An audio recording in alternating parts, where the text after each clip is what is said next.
من يهده الله فلا مضل له ومن يضلل فلا هادي له أشهد أن لا إله إلا الله وحده لا شريك له وأشهد أن محمدا عبده ورسوله لا نبي بعده قال الله تعالى في القرآن الكريم يا أيها الذين آمنوا اتقوا الله حق تقاته ولا تموتن إلا وأنتم مسلمون يا أيها الناس اتقوا ربكم الذي خلقكم من نفس واحدة وخلق منها زوجها وبث منهما رجالا كثيرا ونساء واتقوا الله الذي تساءلون به والأرحام إن الله كان عليكم رقيبا يا أيها الذين آمنوا اتقوا الله وقولوا قولا سديدا يصلح لكم أعمالكم ويغفر لكم ذنوبكم ومن يطع الله ورسوله فقد فاز فوزا عظيما أما بعد فإن أصدق الحديث كتاب الله وخير الحدي حدي محمد صلى الله عليه وسلم وشر الأمور محدثاتها وكل محدثة بدعة وكل بدعة ضلالة وكل ضلالة في النار. Ikhwani wa akhwati fillah yang dirahmati Allah Azza wa Jalla, yang paling utama dan terutama kita bersyukur atas segala limpahan nikmat Allah yang dengan nikmatnya amalan menjadi sempurna. Di antara hal yang patut kita syukuri adalah Allah Subhanahu wa taala masih memberikan kita umur waktu untuk bisa beramal saleh dalam kondisi sehat walafiat dan memiliki waktu luang. Semoga kita termasuk hamba-hamba yang bisa memanfaatkan waktu ini dan juga bisa memanfaatkan waktu-waktu yang telah Allah berikan kepada kita. Dan kita memohon kepada Allah Subhanahu wa taala dengan kita diberikan kesempatan berjumpa dengan bulan Dzulhijjah di hari-hari terbaik. Allah Subhanahu wa taala bersumpah wal fajr wa layalin 'ashr. Kata para ulama, tidaklah Allah Subhanahu wa taala bersumpah di dalam Al-Qur'an dengan nama makhluknya, melainkan makhluk tersebut memiliki keistimewaan al-fadl. Maka semua makhluk-makhluk Allah yang digunakan untuk Allah Subhanahu wa taala bersumpah dengannya, maka yakinilah ya ikhwah, semua makhluk tersebut memiliki keutamaan. Di antara Allah Subhanahu wa taala telah menyebut wal fajr wa layalin 'ashr, dan demi waktu subuh, waktu fajr. Kita tahu waktu fajr adalah waktu yang terbaik, waktu yang telah Rasulullah SAW memujinya dan mendoakannya, waktu yang penuh dengan barakah, waktu yang menentukan harinya seorang hamba. Jika di pagi harinya ia dalam kondisi berzikir kepada Allah, maka dalam satu hari tersebut ia dalam jaminan Allah Subhanahu wa taala. Begitu pula walayalin 'ashr, 10 hari pertama dari bulan Dzulhijjah. Maka ini memiliki keutamaan jemaah. Sebagaimana Nabi SAW telah mengatakan, tidak ada hari yang terbaik dan paling dicintai oleh Allah Subhanahu wa taala min hadil ayyam, melainkan hari-hari ini. Namun banyak di antara hamba-hamba Allah yang tidak mengerti, kalaupun mengerti tapi tidak diberikan taufik oleh Allah Subhanahu wa taala. Dia tahu keutamaan bulan Dzulhijjah, namun jiwanya berat untuk beramal saleh di bulan Dzulhijjah. Menunjukkan apa? Dia tidak diberikan taufik oleh Allah Subhanahu wa taala. Dia disibukkan dengan dunia, bahkan disibukkan dengan sesuatu yang melalaikan, bahkan dosa ia lakukan di bulan Dzulhijjah. Artinya ia dijauhkan dari rahmat Allah Subhanahu wa taala. Maka kita memohon kepada Allah Subhanahu wa taala agar hari-hari kita di sisa-sisa dari 10 hari Dzulhijjah ini mampu kita jaga dalam ketaatan kepada Allah, dan mampu kita jaga, kita berusaha untuk menjauhi maksiat, segala dosa yang mendatangkan murka Allah Subhanahu wa taala. Dan ingat jemaah, khairun nas man tala umruhu wa hasuna amaluh. Sebaik-baik manusia adalah yang dipanjangkan umurnya dan semakin baik amal salehnya. Dan kita enggak tahu sudah berapa kali kita berjumpa dengan bulan Dzulhijjah. Tapi kalau kita mau introspeksi, kita enggak tahu di mana bulan Dzulhijjah yang kita sambut dengan sungguh-sungguh. Kita juga enggak pernah ngerti di bulan Dzulhijjah, di hari-hari pertama dari bulan Dzulhijjah ini, mana yang amalan kita diterima oleh Allah Subhanahu wa taala. Kita enggak pernah tahu jemaah. Makanya kita memohon kepada Allah Subhanahu wa taala agar Allah memberikan kita taufik, kekuatan, inayah untuk terus semoga kita dalam kebaikan, ketaatan kepada Allah Subhanahu wa taala. Salawat serta salam tak lupa kita panjatkan kepada Nabi kita Muhammad bin Abdullah. Allahumma salli wa sallim wa barik wa an'im, beserta keluarga beliau dan sahabat-sahabat beliau yang terus istiqamah di atas sunnahnya. radhiyallahu anhum ajma'in. Dan kita memohon kepada Rabbul Izzati wal Jalal, semoga Allah Subhanahu wa taala memberikan kita as-sabat, keteguhan jiwa untuk terus bersabar di atas sunnah Nabi sallallahu alaihi wasallam. Karena kita tahu kita hidup di akhir zaman. Hidup di akhir zaman bukanlah sesuatu yang mudah untuk berpegang teguh di atas sunnah Nabi sallallahu alaihi wasallam. Bukanlah sesuatu yang mudah ia jujur dalam beragama Islam. Makanya kata Nabi sallallahu alaihi wasallam, al-ibadatu fil haraj ka hijratu ilayya. Beribadah, beramal saleh di zaman al-haraj, yaitu zaman fitnah, banyaknya pertumpahan darah, ya, yang diartikan adalah al-haraj. Orang yang bisa istiqamah di zaman fitnah kemudian ia beribadah, dia itu seperti hijrah kepadaku. Artinya berat jemaah, bukan sesuatu yang mudah. Maka sekali lagi kita memohon pertolongan Allah Subhanahu wa taala agar Allah memberikan kita as-sabat dan keteguhan untuk terus di atas sunnah, dan Allah matikan kita pun di atas sunnah Nabi sallallahu alaihi wasallam. Allahumma amin. Ikhwani wa akhwati fillah, kita lanjutkan kajian kita.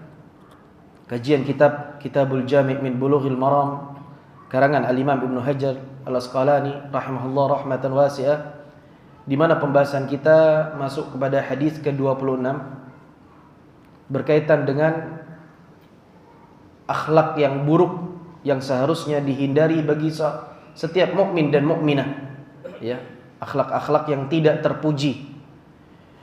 Di antara pembahasan yang diangkat oleh Al-Imam Ibnu Hajar Al-Asqalani adalah berkaitan dengan namimah.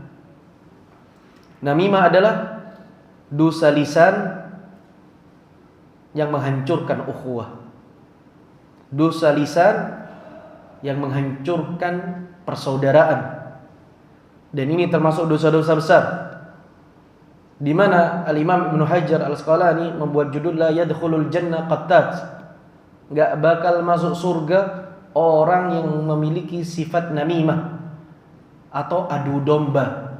Adu domba. Hadisnya dari Hudzaifah radhiyallahu anhu, qala Rasulullah sallallahu alaihi wasallam, la yadkhulul jannah qattat. Tidak bakal masuk surga, tidak akan masuk surga. Bagi siapa? Bagi orang yang memiliki sifat adu domba. Muttafaqun alaih. Kata Syekh, hada wa'idun syadid. Hadis ini menunjukkan ancaman yang begitu keras dari Rasulullah sallallahu alaihi wasallam. Wal qattat huwa namam. Qattat adalah yaitu namam, adu domba. Waqad jaa fi riwayah, dan juga ada di dalam riwayat yang lain diriwayatkan oleh Imam Muslim di dalam Kitabul Iman, dikatakan la yadkhulul jannah an-nammam, la yadkhulul jannah nammam, tidak akan masuk surga orang yang mengadu domba. Siapa nammam? Huwa alladhi yanqulul hadits bainan nas ala wajhil ifsad wal wishayah. Sebagaimana ini perkataan Al-Imam An-Nawawi rahimahullah, namam adalah tukang adu domba, adalah mereka yang memindahkan perkataan orang lain kepada orang lain dengan tujuan untuk merusak hubungan. Dengan tujuan untuk merusak hubungan. Maka jemaah rahmatullah, ini adalah sebuah dosa yang sangat besar. Dosa yang mendatangkan murka Allah Subhanahu wa taala. Bagaimana tidak, ikhwah? Allah Subhanahu wa taala mengatakan di dalam surat Al-Qalam, "Wala tuti' kulla hallafin mahin, hammazim masya'im binamim." Ya, ayat ke-10 dan ke-11 di dalam surat Al-Qalam. Allah Subhanahu wa taala mengatakan, dan janganlah kamu ikuti setiap orang yang sering bersumpah lagi hina, ya, yang banyak mencela. Hammazim masya'im binamim. Selain dia suka mencela, dia juga suka mengadu domba. Manna'ilil khairi mu'tadin azim. Yang mana sifat-sifat tersebut senantiasa menghalangi seseorang untuk melakukan kebaikan, perbuatan baik. Dan sifat tersebut yang Allah sebutkan adalah sifat orang-orang yang melampaui batas terhadap dosa mereka. Ya, mereka yang suka bersumpah secara hina, mereka yang suka mencela, dan mereka yang suka mengadu domba.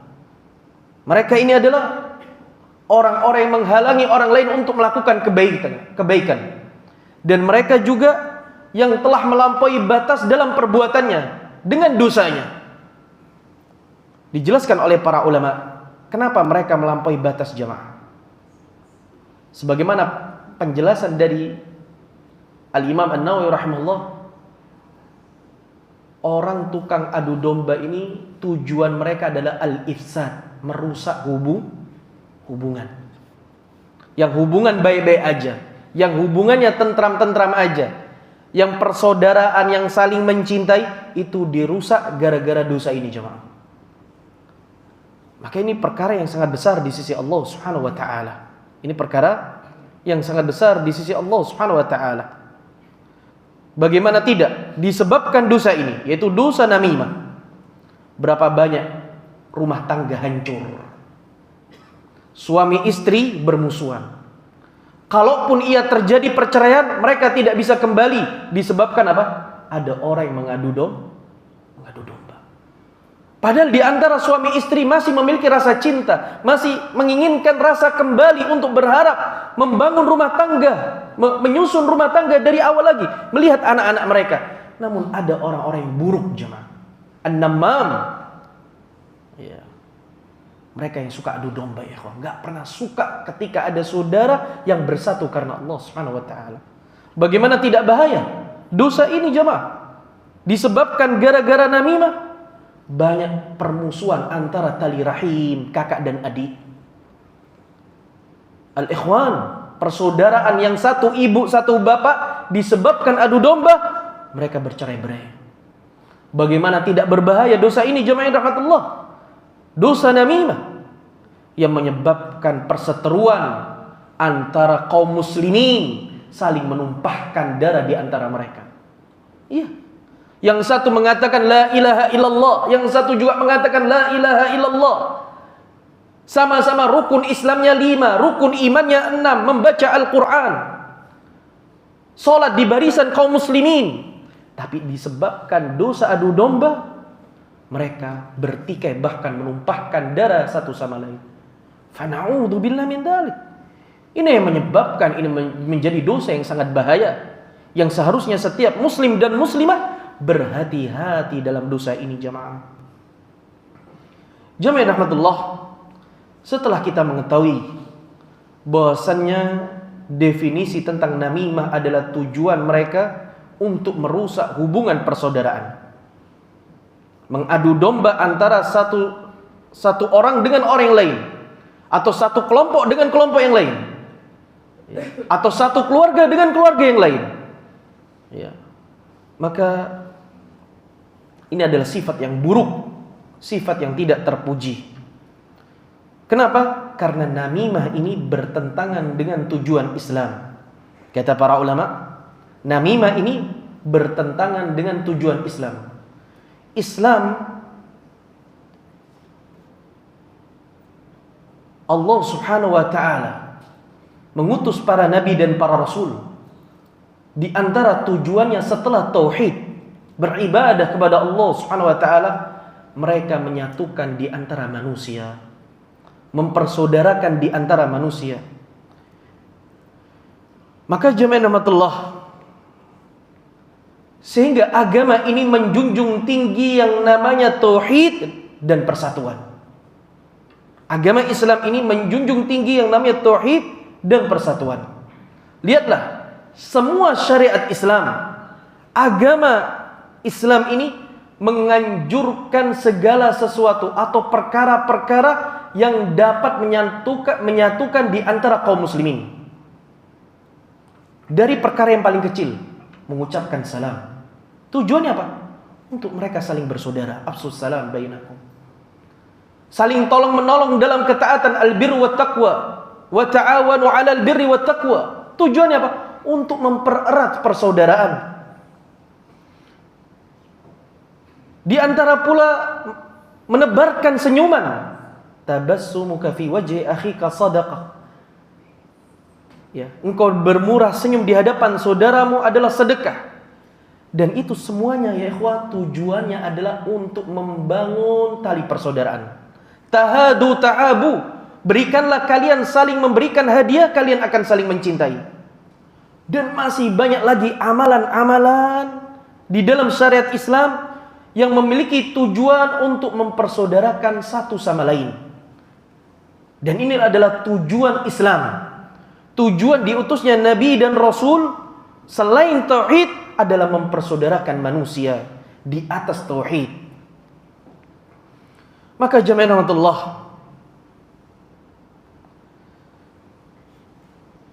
di sisi lain, selain Islam memerintahkan kita untuk beramal dengan amalan yang menumbuhkan persaudaraan, di sisi lain Islam juga mencegah, menutup semua pintu perpecahan di antara kaum muslimin. Islam menjadi garda terdepan. Islam menjadi agama yang paling menjaga perpecahan. Islam tidak menginginkan perpecahan ya ikhwah. Oleh karena itu, lihatlah, semua perkara-perkara yang mendatangkan kerusakan, perpecahan, Islam telah menutupnya.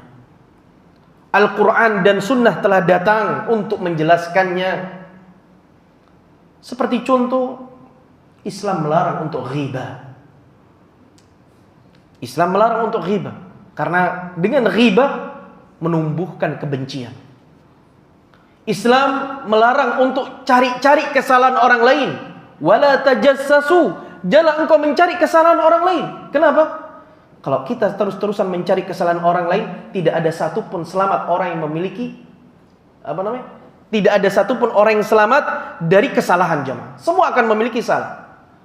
Dan tidak ada di mata kita yang baik di mata kita jemaah. Semuanya akan memiliki aib. Sehingga Islam tidak mengajarkan kita untuk mencari kesalahan orang lain, tapi fokus dengan dirinya sendiri. Wala tajassasu, wala yaghtab ba'dukum ba'dha. Dan janganlah kalian saling menggibah. Inilah Islam jemaah. Bahkan Islam menutup celah abdon, berprasangka buruk. Iyyakum wadzan. Berhati-hatilah kalian dengan berprasangka buruk. Karena prasangka buruk adalah dosa. Begitu pula Islam menutup pintu yang lain, seperti kalau kita bertiga, kita nggak boleh berbisik-bisik. Karena orang ketiga akan membuat mereka sedih. Sebagaimana di dalam hadis, "Idza kuntum salasah fala yatanajasnani duna tsalits." Jika kalian duduk bertiga, maka di antara keduanya tidak boleh saling berbisik-bisik. Karena yang ketiga akan muncul perasaan sedih, kepikiran, atau berprasangka buruk, atau menjadi fitnah. Maka Islam menutup itu semua jamaah rahmatullah. Ya. Begitu pula dalam muamalah. Islam enggak mau perpecahan. Jangan sampai gara-gara uang, gara-gara harta, persaudaraan dikorbankan. Berapa banyak pertemanan hancur gara-gara muamalah. Bahkan persaudaraan hancur gara-gara muamalah. Seperti apa contohnya? Islam melarang melakukan jual beli di atas penjualan saudaranya. Ya, nggak boleh jemaah. Yang sudah terjadi akad dengan saudaranya, kemudian kita menimpali akad tersebut, akad yang baru dengan orang lain. Nggak boleh jemaah. Ya. Ini nggak boleh, ditutup celah ini. Ya. Begitu pula Islam dalam muamalah melarang seseorang untuk khianat, untuk berdusta. Kecuali dalam perkara 3 yang dikenal dengan kata Nabi SAW, la yahillul kadhib illa fi thalath. Tidak dihalalkan berdusta, tauriyah, kecuali dalam 3 perkara. Bahwasanya semua dusta haram kecuali dalam 3 perkara. Yang pertama adalah al-harbu khida'ah, dalam waktu berperang. Kita boleh dusta ya, untuk mengelabui musuh, dan itu dilakukan oleh para sahabat-sahabat Nabi sallallahu alaihi wasallam. Ya, seperti para sahabat-sahabat Nabi sallallahu alaihi wasallam diperintahkan untuk berputar-putar di padang pasir ya, dengan kuda-kuda mereka, padahal jumlah mereka tidak lebih banyak dari musuh-musuh kaum muslimin. Jumlah mereka lebih sedikit, tapi bertebarannya debu dikira pasukan kaum muslimin banyak. Ini al-khid'ah, ini tipu daya. Diperbolehkan jemaah rahmatullah. Atau di antara yang lain, seorang suami atau istri berdusta kepada pasangannya agar saling mencintai. Ya, ini boleh.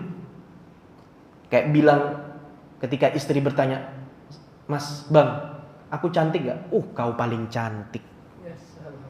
Kau paling halil, ajmalu syai'. Padahal banyak harim di luar sana yang lebih ayo jamaah. Dusta gak ini? Dusta sebenarnya, harat. Tapi ini diperbolehkan gak? Boleh jamaah. Ya, ada pepatah Arab mengatakan, wallah ana lupa, janganlah engkau mengucapkan perkataan yang biasa dalam memuji istrimu, tapi ucapkanlah ucapan yang begitu membuat istrimu terbang dengan perkataanmu. Ya, saya lupa perkataannya bagaimana, yang penting secara makna jamaah dikatakan ya, tidak ada wajah yang membuat hatiku tenang melainkan wajahmu, dan tidak ada dan jika engkau pergi dari pandanganku, maka tidak ada ketenangan kecuali aku kembali melihat wajahmu. Kemudian dikatakan, ruhku akan hilang terbang, ruhku akan hilang terbang jika engkau tidak ada di depan mataku. Ya. Jika engkau kembali, maka jasad dan ruhku bersatu untuk kembali melihat wajahmu. Kurang lebih perkataan maknanya seperti itu ya, dalam bait syair Arab. Artinya jemaah, kita jadi pujangga untuk istri kita itu wajib. Atau kata-kata yang lain, tamurul ayyam antadiru sautak. Ya Allah, berjalannya waktu aku nunggu suaramu. Wa tamurul ayyam atamanna asyufak. Dan berjalannya waktu aku menunggu-nunggu untuk melihat wajahmu. Wa tamurul ayyam, dan berjalannya waktu wa ana uhibbuk, aku semakin cinta kepadamu. Tidak ada hari melainkan rasa cintaku semakin besar kepadamu. Nah, kata-kata ini harus dikembangkan dalam suami istri. Ustaz, rumah tangga kue suwe Ustaz. 30 tahun, 40 tahun, sudah perlu Ustaz. Wallahi ya ikhwah, Rasulullah sallallahu alaihi wasallam menikah kembali setelah usia 53 tahun dengan istri-istri lainnya selain Khadijah. Usia muda apa tua jemaah? Kalau hitungan kita udah syebeh jemaah, 53 tahun ke atas. Di sisa 10 tahun beliau menikahi istri-istrinya. Wallahi ya ikhwah, keromantisan rumah tangga Rasulullah SAW nampak di dalam rumah maupun di luar rumah. Kakinya Rasulullah SAW pernah menjadi pijakan untuk istrinya Sofiyah, untuk naik di atas tunggangannya. Dilihat, disaksikan para sahabat Abu Bakar, Umar, Utsman, Ali. Para sahabat. Kira-kira Rasulullah SAW dibuli, wah ada fazza ambil harim lagi. Ini takut sama harimnya ini. Ya kalau zaman sekarang bukakan pintu istrinya, kira-kira kita dibuli apa enggak jamaah? Wah ini tahtal amr. Iki ambil harimi fazza iki. Wallahi ya, kadang-kadang kita gengsi menunjukkan penghormatan kita kepada kepada istri kita. Memuliakan istri kita di luar rumah kita nih gengsi, malu jamaah. Padahal wallahi itu izzah. Itulah seharusnya seorang laki-laki. Enggak perlu sungkan jamaah rahmatullah. Rasulullah sallallahu alaihi wasallam, bahkan Rasulullah SAW ketika di beberapa safar bersama para sahabatnya dan Aisyah radhiyallahu anha, diceritakan dahulu kami melakukan perjalanan jauh.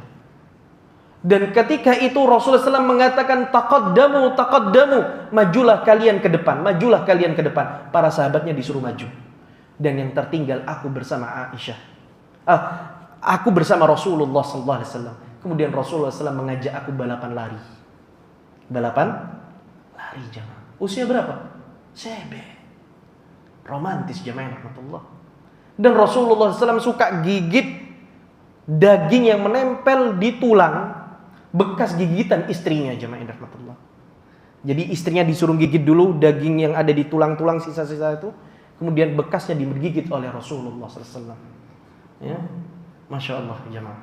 Artinya masih banyak kalau kita belajar tentang bagaimana rumah tangga Rasulullah SAW, luar biasa jamaah rahmatullah. Ya. Jadi kita harus berupaya seperti itu jamaah. Kemudian di antara hal yang diperbolehkan adalah yang ketiga adalah islah dzatil bain, yaitu memperbaiki hubungan di antara kaum muslimin. Ya, kita boleh berdusta. Kita katakan, "Akhi, fulan ini kangen sama antum, pengen ketemu antum. Dia membicarakan kebaikan-kebaikan antum. Alangkah baiknya masalah yang kemarin sudah dilupakan aja. Bangun karena Allah SWT. Bencilah karena Allah dan mencintai karena Allah. Sudah. Tidak ada orang yang sempurna. Alangkah baiknya antum ketemu, duduk bareng dan selesaikan dengan baik-baik. Wallahi kita memperbaiki umur. Padahal dia nggak nyariin jemaah. Padahal dia nggak tanya kabar. Tapi demi islah, maka ini diperbolehkan jemaah rahmatullah. Kemudian jemaah rahmatullah,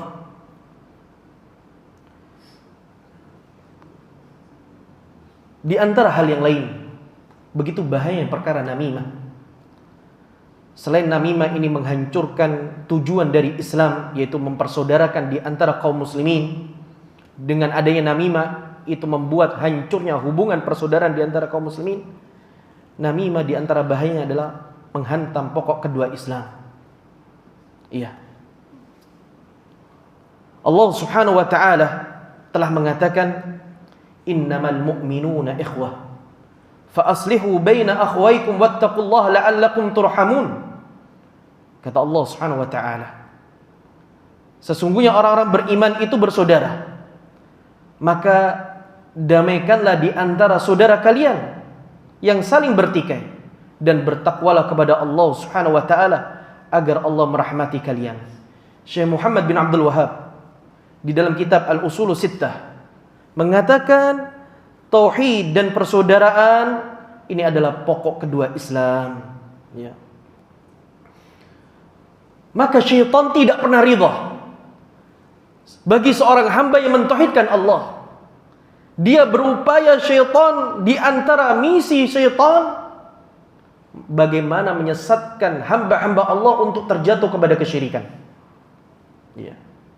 Kalau syaitan tidak mampu, dia melakukan cara yang kedua, memperpecah hubungan di antara kaum muslimin, menghasut, mengadu domba di antara kaum muslimin. Inilah tujuan syaitan. Inilah visi syaitan. Ketika seseorang tidak bisa dilakukan terjatuh kepada dosa syirik, minimal kaum muslimin terjatuh kepada permusuhan di antara mereka. Dan lihatlah apa kata Rasul sallam, inna syaitan qad aisa an yu'bada fi jaziratil Arab walakin fi tahrishi bainahum. Sesungguhnya syaitan telah putus asa untuk disembah oleh orang-orang yang salat di jazirah Arab. Akan tapi dia tidak pernah putus asa untuk mengadu domba di antara kaum muslimin, di antara mereka. Maka jemaah rahmatullah,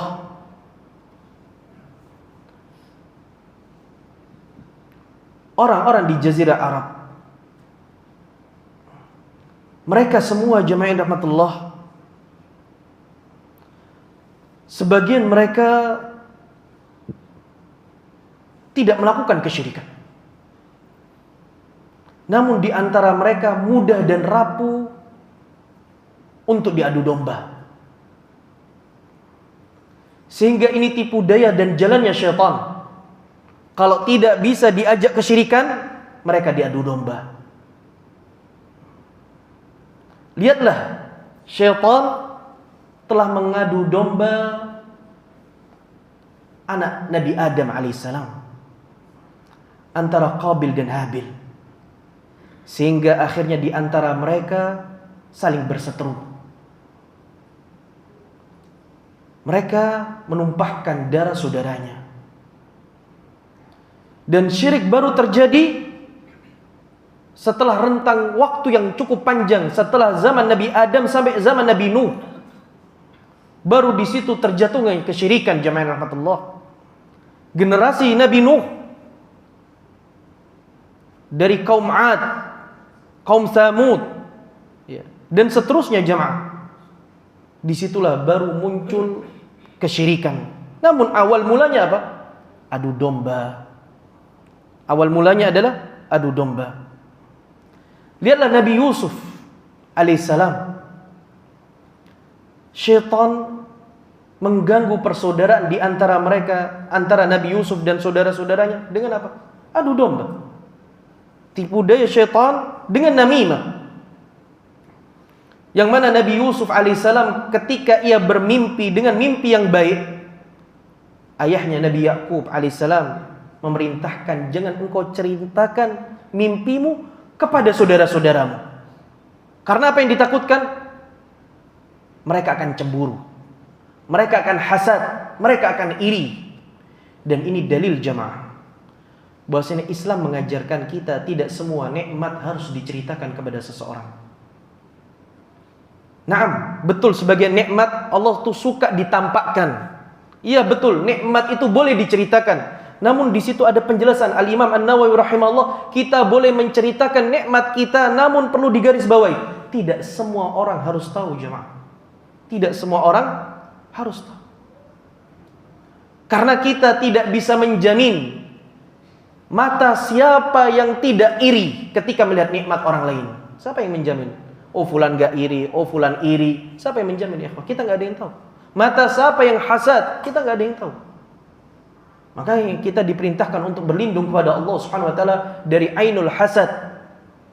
Kita berdoa kepada Allah. Diperintahkan zikir pagi dan petang, membaca surat Al-Mu'awwidatain. Salah satunya kita berlindung dari orang-orang yang hasad, dari gangguan sihir. Ya, ntar kita akan jelaskan bahwasanya hasad dan sihir ini memiliki kaitan erat meskipun hukumnya berbeda. Yang satu kafir, yang satu tidak dikatakan sebagai orang kafir, tapi terjatuh kepada dosa besar. Sebagaimana perkataan Syekh Shalih Fauzan, hafizahullah taala. Artinya kita nggak bisa gampang-gampang cerita ke sana sini tentang nikmat yang telah Allah berikan jemaah. Dan ini pelajaran dari Nabi Yusuf yang diperintahkan oleh Nabi Yakub untuk tidak menceritakan kepada saudara-saudaranya atas mimpinya. Jemaah rahmatullah, di balik itu semua ada setan yang merupakan musuh yang nyata bagi manusia. Allah Subhanahu wa taala mengatakan wa qul li ibadi yaqulu allati hiya ahsanu inna syaitana yanzahu bainahum. Katakanlah kepada hamba-hambaku untuk memilih kata-kata yang terbaik, karena sesungguhnya setan mengadu domba di antara mereka. Ya, setan suka sekali mengadu domba. Bukan hanya kepada orang lain, bahkan kepada keluarga, bahkan di antara suami istri. Ya. Setan tidak pernah putus asa untuk menjerumuskan manusia agar terjatuh kepada permusuhan dan pertikaian jemaah. Lihatlah, Rasulullah SAW telah mengabarkan bahwa nikmat syaitan, sebaik-baik syaitan, pasukannya iblis yang bisa memisahkan antara suami istri. Ya. Sebagaimana Rasulullah SAW mengatakan, inna iblis yadau arsyahu alal ma thumma yab'atsu saraya. Sesungguhnya iblis ya memiliki singgasana di atas laut. Ya. Kemudian ia mengirim anak buahnya, para utusan-utusannya di karangan syaitan. Dan di dalam akhir hadis, ketika iblis menanyakan, apa yang telah engkau lakukan? Iblis yang terbaik ia mengatakan, laziltuhu hatta faraqtu bainahu wa baina imraatihi.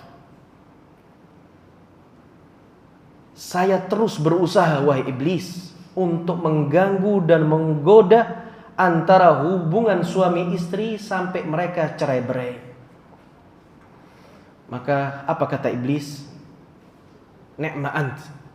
Ya, engkau adalah sebaik-baik utusan. Maka jemaah rahmatullah, Disinilah kemiripan antara sihir dan namimah. Antara sihir dan namimah ya ikhwah. Rasulullah sallallahu alaihi wasallam yang dikatakan oleh Syekh Muhammad bin Abdul Wahhab di dalam kitab Tauhid tentang masalah namimah, bab bayanu syai'in min anwa'is sihir, bab tentang model-model sihir, macam-macam jenis-jenis sihir. Di antaranya adalah namimah. Rasulullah SAW mengatakan, ala unabbi'ukum bil adhi yan namimatul qalatu bainan nas. Maukah aku kabarkan kepada kalian tentang sihir yang terjadi di antara kalian? Ya.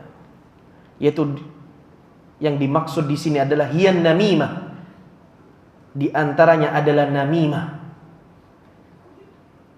Di mana namimah itu adalah al-qalatu bainan nas, sebagaimana definisi Al-Imam An-Nawawi, yaitu menukil perkataan orang untuk mengadu di antara manusia. Maka jamaah rahmatullah, disinilah kemiripan, kata Syekh Shalih Fauzan, berkaitan dengan masalah namimah dan sihir. Ya, namimah dan sihir. Kata beliau, al-adhu sihru. Namimah itu adalah mirip seperti sihir. Kemudian beliau melanjutkan, an-nammam laisa lahu hukmus sahir fala yukfaru kama yukfaru sahir. Mengadu, namun pelaku namimah hukumnya tidak seperti penyihir. Maka tidaklah menjadikan seorang yang melakukan namimah itu kafir, sebagaimana orang penyihir telah dikafirkan. Sebagaimana penyihir itu telah dikafirkan. Namun tujuan dari namimah itu mirip seperti sihir, yaitu memisahkan antara suami dan istri. Sebagaimana firman Allah Subhanahu wa taala, fayata'allamuna minhuma ma yufarriquna bihi bainal mar'i wa zawjihi. Dengan sihir tersebut mereka bisa memisahkan antara suami dan istri. Namun sebagian para ulama mengatakan bahayanya namimah lebih dahsyat daripada sihir. Kalau sihir itu jamaah butuh waktu, nggak langsung merusak hubungan seseorang, butuh proses. Mungkin berhari-hari, atau berpekan-pekan, atau berbulan-bulan, atau bisa jadi butuh waktu setahun atau lebih. Ada proses jamaah orang mensihir itu. Tergantung tingkat sihir yang dilakukan, dan tergantung siapa yang disihir. Kalau dia adalah ahlul ibadah, kalau dia adalah ahlul tauhid, nggak mudah untuk disihir jamaah. Butuh waktu, menunggu momen-momen yang tepat. Bahasanya kapan sihir itu bisa mengenai, ketika ia lalai, ketika ia tidak berzikir kepada Allah Subhanahu wa taala, ketika ia bermaksiat kepada Allah Subhanahu wa taala, ketika ia melakukan dosa-dosa besar, baru sihir itu bisa mengenai pelaku tersebut, korban tersebut. Ya. Tapi kalau ahlu maksiat, mudah sihir itu masuk jamaah. Apalagi ahlu syirik, sangat mudah sekali untuk masuk. Nah, namun adu domba ini lebih dahsyat jamaah. Adu domba nggak butuh waktu lama. Adu domba tidak butuh waktu lama. Dalam hitungan menit, seseorang bisa bertikai. Seseorang bisa berseteru, bisa memecah belah kaum muslimin. Dan ini menunjukkan begitu bahayanya yang namanya an-nammam, yaitu mengadu domba. Oleh karena itu, kata Yahya ibn Katsir rahimahullah rahmatan wasi'ah, yufsidun nammam fi sa'atin ma la yufsiduhu sahir fi sanah. Tukang namimah bisa merusak di antara dua orang yang saling mencintai dalam sekejap, yang tidak bisa dilakukan oleh penyihir kecuali dalam waktu tahunan. Ya. Di antara kisah-kisah yang menarik jamaah rahmatullah, kisah-kisah yang menarik bagaimana dahsyatnya orang-orang yang melakukan namimah ini jamaah. Ya. Dikisahkan oleh Siyarut Tabi'in, kisah-kisah para tabi'in, seperti Al-Imam Asy-Sya'bi, bahwasanya beliau ketika itu hidup di zaman Khalifah Abdul Malik ibni Marwan. Khalifah Abdul Malik ibni Marwan. Al-Imam Asy-Sya'bi rahimahullah diutus oleh khalifah tersebut untuk menuju ke Romawi, berjumpa dengan Justian, Kaisar Romawi. Setibanya di Romawi, Al-Imam Asy-Sya'bi memberikan keterangan, penjelasan tentang Islam, sehingga raja ini takjub dengan kecerdasan Al-Imam Asy-Sya'bi rahimahullah. Begitu luas pengetahuannya, wawasannya. Bahkan saking kagumnya raja Romawi ini meminta Al-Imam Asy-Sya'bi untuk tinggal lebih lama di Romawi, di istananya, yang mana raja ini tidak pernah sebelumnya memberikan perhatian khusus kepada utusan raja kecuali kepada Al-Imam Asy-Sya'bi. Disuruh tinggal lebih lama. Subhanallah, setelah tinggal lebih lama, Al-Imam Asy-Sya'bi mendesak kepada raja Romawi untuk meminta kembali ke Damaskus ya akhwah. Kemudian diizinkan oleh raja Romawi jemaah. Setelah diizinkan oleh raja Romawi, dia menitipkan surat, memberikan surat. Suratnya dititipkan kepada Al-Imam Asy-Sya'bi untuk diberikan kepada Khalifah Abdul Malik ibni Marwan. Tolong kalau engkau sampai ke Damaskus, kembalikan surat ini kepada Abdul Malik ibni Marwan. Kemudian ia balik. Ini adzan dulu ya, habis itu kita lanjutkan ya. Adzan baru kita lanjutkan. Ya, membawakan surat ya. Setelah itu apa yang dilakukan oleh Al-Imam Asy-Sya'bi? Tafadhal. Allahu Akbar, Allahu Akbar. Allahu Akbar, Allahu Akbar. Asyhadu an la ilaha illallah.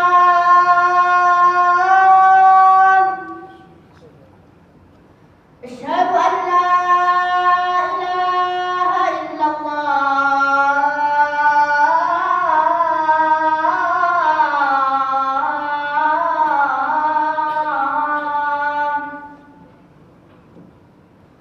Asyhadu anna Muhammad Rasulullah.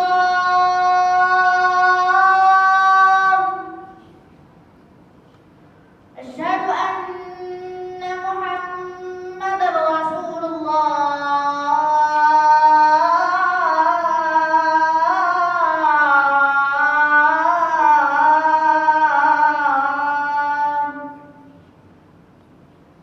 Hayya 'alas salat.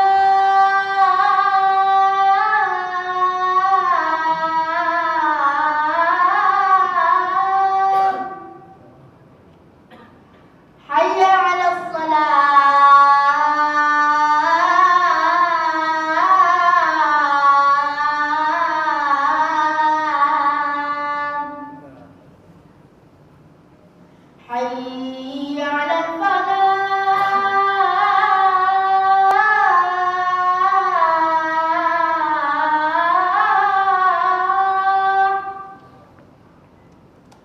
Hayya 'alal falah.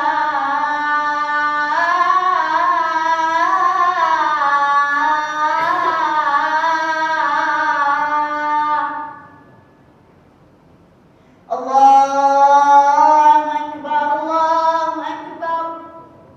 La ilaha illallah.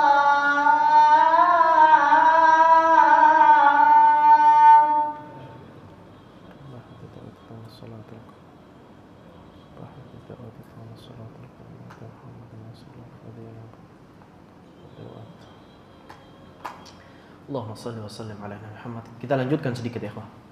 Ketika Al-Imam Asy-Sya'bi rahimahullah kembali kepada Khalifah Abdul Malik ibni Marwan dan berjumpa dengannya, Imam Asy-Sya'bi memberikan surat yang telah menjadi amanat untuk diberikan kepada Khalifah dari Raja Romawi, kemudian dibaca oleh Abdul Malik ibni Marwan. Ternyata jemaah rahmatullah, di dalam surat itu ternyata tertulis sebuah tulisan Kemudian ditegur oleh Abdul Malik ibn Marwan. Ala ta'rif, apakah engkau tidak tahu apa yang di dalam surat ini? Wallahu a'lam, aku enggak tahu wahai khalifah. Kemudian kata khalifah, bahasanya Raja Romawi menuliskan kepadaku sebuah tulisan. Aku heran bagaimana mungkin kaum muslimin mengangkat raja di daerahmu selain Al-Imam Asy-Sya'bi. Kok ada orang yang menjadi pemimpin selain Al-Imam Asy-Sya'bi? Al-Imam Asy-Sya'bi nggak bisa ditandingi setelah dia menjelaskan wawasannya, pengetahuannya di depan Raja Romawi. Artinya dirimu tidak pantas untuk menjadi pemimpin, wahai Abdul Malik ibn Marwan. Dihasud jamaah, diadu domba. Kemudian jamaah rahmatullah,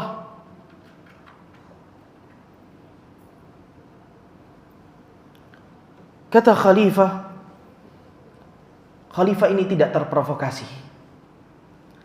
Seraya mengatakan, wahai Al-Imam Asy-Sya'bi, apakah tahu apa tujuan dari ucapan Raja Romawi tersebut? Atadri ma arada biha? Qultu la. Kata Imam Syafi'i enggak tahu. Hasadani alaik fa arada an yughirruni biqatlik. Dia itu hasud dengan keberadaanku menjadi raja di Damaskus. Ya. Sehingga ia mengadu domba diriku dengan dirimu agar aku membunuhmu.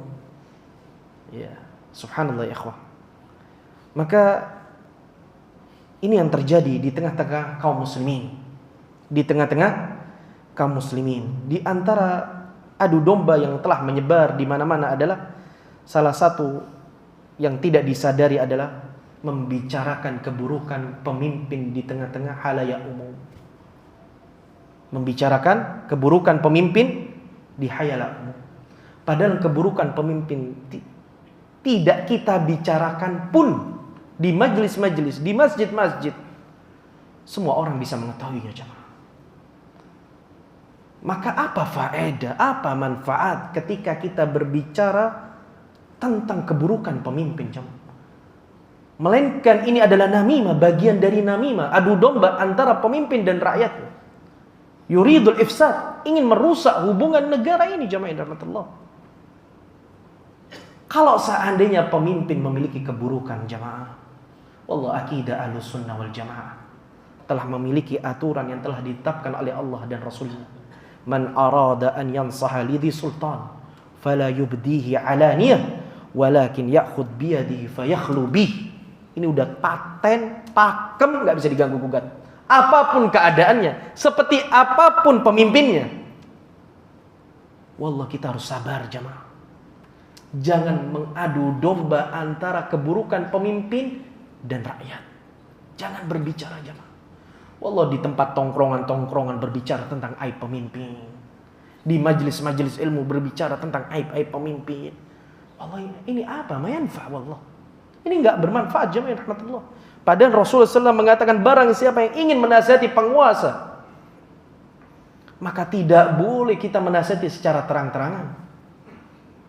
Akan tapi caranya bagaimana? Jika engkau mampu, ambillah dan secara sembunyi-sembunyi. Kalau enggak mampu, fattaqullaha mastata'tum. Kita mengingkari kemungkaran dengan hati kita, dan kewajiban kita adalah mendoakan pemimpin kita. Sebagaimana Sufyan Ats-Tsauri, kalau seandainya ada doa yang mustajabah, maka yang akan aku doakan pertama adalah pemimpinku. Ini akidah Ahlus Sunnah wal Jamaah jemaah. Ya, ini yang harus difahami. Jangan bermudah-mudahan untuk berbicara tanpa ilmu. Wala taqfu ma laysa laka bil ilm. Innas sam'a wal basara wal fuada kullu ulaika kana anhu mas'ula. Semuanya akan ditanya oleh Allah Subhanahu wa taala. Jangan berbicara dengan hawa nafsu jamaah rahmatullah. Ini perkara yang sangat penting. Dan ingat, di antara ancaman Nabi SAW berkaitan dengan namam, al-qattat, la yadkhuluna al-jannah al-qattat atau namam, mereka adalah manusia yang paling buruk kata Rasulullah SAW. Di dalam hadis Nabi SAW mengatakan khiyaru ibadillahi alladina idaru dzukirallah. Sebaik-baik hamba Allah adalah jika seseorang melihat dirinya orang itu teringat kepada Allah Subhanahu wa taala. Dan ini pernah digambarkan sebagaimana Muhammad ibni Sirin. Orang yang hidup di zaman Muhammad ibni Sirin, orang itu kalau melihat Muhammad ibni Sirin ingat Allah Subhanahu wa taala. Ucapannya baik, kalimatut thayyibah, suka berzikir sama Allah, sehingga orang yang dekat sama Muhammad ibni Sirin ingat Allah Subhanahu wa taala. Ya. Maka kita harus berusaha memiliki karakter seperti ini. Orang dekat sama kita ingat Allah Subhanahu wa taala, ingat beribadah sama Allah, ingat akhirat. Tapi ingat, selanjutnya seburuk-buruk manusia, kata Rasulullah SAW, wa syiraru ibadillah al-masya'un bin namimah al-mufarriquna bainal ahibbatil baghuna lil bura'il anat. Adapun hamba Allah yang terburuk adalah yang suka jalan ke sana kemari untuk mengadu domba, menclok sana ngomongin orang, menclok sini ngomongin orang, ketemu kelompok sini ngomongin fulan, ketemu kelompok sini, keliling ngumpulin dosa jemaah. Dan ngajak orang berdosa. Allah, orang kayak gini nih seburuk-buruk orang jemaah. Al-mufarriquna bainal ahibba, yang memisahkan di antara orang-orang yang saling mencintai. Ini orang enggak punya masalah, tapi gara-gara datangnya orang ini, fulan ini, jadi bermusuhan. Kabar khair enggak pernah ada masalah, tapi gara-gara orang ini jadi berpecah belah. Al-baghun lil bura'il anat, yang menginginkan kesulitan bagi orang-orang yang tidak berdosa. Iya. Orang adu domba ini seburuk-buruk orang. Karena apa? Dia senang di penderitaan, di atas penderitaan orang lain. Dia suka. Sehingga ini adalah orang yang paling buruk jamaah yang dirahmati Allah. Dan lihat, ini karakternya orang-orang munafik jamaah. Suka bermuka dua. Suka bermuka dua. Apa yang diucapkan sekarang berbeda dengan apa yang diucapkan nanti. Apa yang diucapkan di sini berbeda dengan apa yang diucapkan di sana. Ada khatir. Ya. Kata Rasulullah SAW, tajiduna shiraran nas indallah manzilata yaumal qiyamah dal wajhain. Kalian akan mendapati seburuk-buruk hamba Allah di hari kiamat, mereka adalah yang memiliki dua wajah. Dua wajah. Na'udzubillah min dzalik ya ikhwan. Dan di antara adab, sebagai penutup ya ikhwan, di antara adab yang harus kita khawatirkan ketika seseorang masuk alam kubur, dia terjatuh kepada dosa namam, suka mengadu domba. Di antara dosa yang terjadi di zaman ini adalah murid-murid talabul ilm yang menabrakkan perkataan ustaz dengan perkataan ustaz yang lain. Wallahi ini fitnah. Ini fitnah jamaah. Ustaz fulan mengatakan begini. Menurut antum bagaimana? Padahal ustaz ini enggak tahu kabar. Tapi dia membawa kabar dengan tujuan ifsad, merusak hubungan di antara kaum muslimin, di antara dakwah sunnah, ahlu sunnah. Ya, ini musibah jamaah Allah. Dan ingat kata Nabi SAW di dalam hadis yang diriwayatkan oleh Ibnu Abbas, Rasulullah SAW melewati kuburan, mengatakan innahuma la yu'adzaban wa ma yu'adzabani fi kabir. Sesungguhnya mereka berdua sedang diadab, dan mereka diadab bukan karena perkara-perkara yang dianggap besar. Apa itu? Wa amal akhar fakana yamsi bin namimah. Di antaranya selain mereka tidak bersuci dengan benar ketika mereka membuang air kecil, mereka masih terkena najis. Yang kedua adalah mereka berjalan ke sana kemari dengan senantiasa mengadu domba di antara kaum muslimin. Fa nas'alullah as-salamah. Semoga Allah menyelamatkan kita dari dosa ini jemaah. Dan Allah menyelamatkan lisan kita dari dosa-dosa yang mendatangkan murka Allah Subhanahu wa taala. Allahumma inna nas'aluka husnul akhlaq wa na'udzubika su'il akhlaq.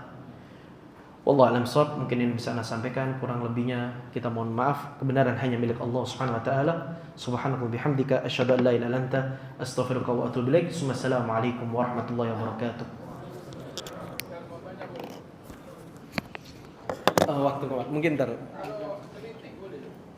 Kritik gimana? Ya ntar habis saling insyaallah.